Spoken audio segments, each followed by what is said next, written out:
Good evening बच्चों।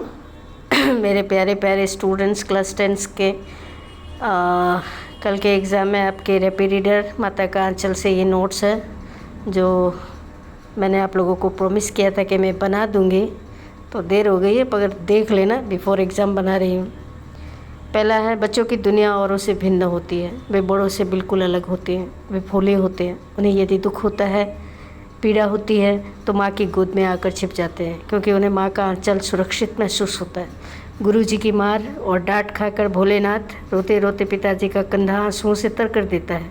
पर जब घर वापस जाते समय रास्ते में साथियों का झुंड मिलता है तो उन्हें नाचते गाता देख सब भूल जाता है और वह भी उन्हीं के साथ हो लेता है और ये नाचने गाने लगता है। यही बाल सुलभता है, यानी भोलापन है बच्चा का।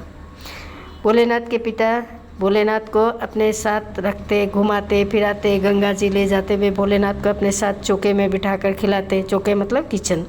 उनके हाथ में भोजन कर जब भोलानाथ का पेट भर जाता तब उनकी माँ थोड़ा और खिलाने का हट करती। वे बाबूजी से पेट भर न खिलाने की शिकायत करती और कहती, देखिए मैं खिलाती हूँ। माँ के हाथ से खाने पर बच्चे का पेट भर जाता है। ये कहकर वह थाली में दही भात मिलाती है और अलग अलग तोता, मैना, हंस, कबूतर आदि पक्षियों के बनावटी नाम लेकर भोजन का कौर बनाती है तथा उसे खिलाते हुए ये कहती है कि खा लो, नहीं तो ये पक्षी उड़ जाएंगे। इस तरह भोजन जल्दी से भरपेट खा लिया करता था।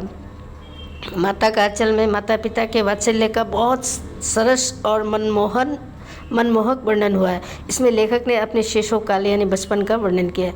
भोलेनाथ के पिता दिन का आरंभ ही उनके भोलानाथ के साथ शुरू होता है। उनसे नहला धुला कर पूजा पाठ कराना, उसको अपने साथ घुमाने ले जाना, उसके साथ खेलना, व उसकी बाल सुलभ क्रीड़ा से यानी खेल से प्रसन्न होना उनके स्नेह व प्रेम को व्यक्त करता है।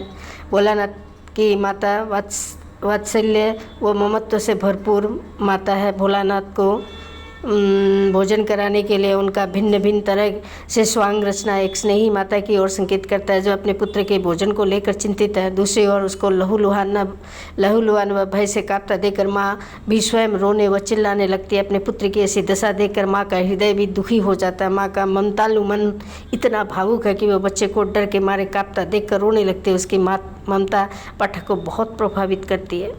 4 नंबर, बाल मंडली द्वारा मूसन तिवारी को चिढ़ाने की घटना से यह स्पष्ट होता है कि बच्चों में चिढ़ाने व तंग करने की प्रवृत्ति बहुत होती है। वे परिणाम के बारे में बिना सोचते ही अपने मन की इच्छा पूरी करने लगते हैं। संभवतः नटखट होना इसी को कहा जाता है। इसके अलावा ये भी स्पष्ट होता है कि खेल के चक्कर में वे सारी बातें भूल जाते हैं। जब साथ में समूह मिल जाता है तो फिर उनकी प्रवृत्ति मनमानी करने की हो जाती है। यही बचपना है, यही बच्चों की मानसिकता है। माता के आंचल तले जो सुकून मिलता है और कहीं नहीं। पाठ से संबंधित उदाहरण की ओर देखने पर यह ज्ञात होता है कि किस प्रकार चूहे के बिल से जब सांप निकल आया तो बच्चा सीधा दौड़ता हुआ अपनी माँ की शरण में जाकर छिप जाता है। बच्चा बीच रास्ते में पिता के मिलने पर वह उनकी अवहेलना कर माँ का सानिध्य पाना चाहता है। माँ जैसा सुकून विशेष कर विपदा में कोई नहीं दे सकता, पिता भी नहीं। राम जी की चिड़ई, राम जी का खेत खा ले चिड़ई, भर भर पेट पंक्ति का भाव स्पष्ट करे तो प्रस्तुत पंक्तियों का भाव ये है कि किसान के खेतों में चिड़ियों का झुंड धान के खेत में अपनी भूख मिटा रही है। लेखक का कहना है कि खाओ चिड़ियों खाओ, क्योंकि खेत पे भगवान का और तुम भगवान की सृष्टि हो। तुम्हें तनिक भी शंका नहीं होनी चाहिए कि खेत किसका है। ये रचना स्वयं भगवान की है। तुम सभी बेहिचक दाने चुग सकती हो। तो इस तरह से इस पर बेस्ड करके किसी भी तरह का प्रश्न आए, यहाँ से आप कुछ अंश जोड़कर अपना एक परफेक्ट आंसर बनाकर पेश कर सकते हो और उसमें मिर्च मसाला डाल सकते हो। और मेरा ये दावा है कि शिक्षक को निस्संदेह बहुत पसंद आएगा, है ना। All the best. ध्यान रखना, मेरा भी अपना भी।